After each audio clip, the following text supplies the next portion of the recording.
नमस्कार, मी विजय सिंह आसगावकर। आज अष्टविनायक यात्रेचा आहे चौथा दिवस आणि आज आपण दर्शन घेणार आहोत महाडमधील वरद विनायकाचं।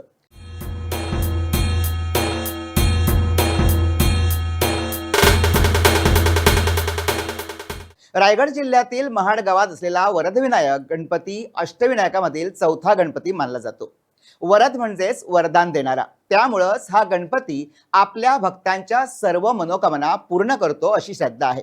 या मंदिरातील खास वैशिष्ट्य म्हणजे इथली दीपमाळ दिवस रात्र अखंड पेटलेली दिसते। ती भक्तांच्या अखंड श्रद्धेचं प्रतीक मानली जाते।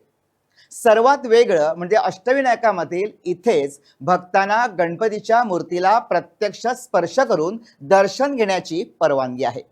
हा अनुभव भक्तांसाठी अत्यंत दुर्मिळ आणि अद्वितीय मानला जातो। मूर्ती सिद्धिविनायकाच्या रूपात आहे, डावीकडे सोंड असलेली आणि रिद्धी सिद्धीसह विराजमान।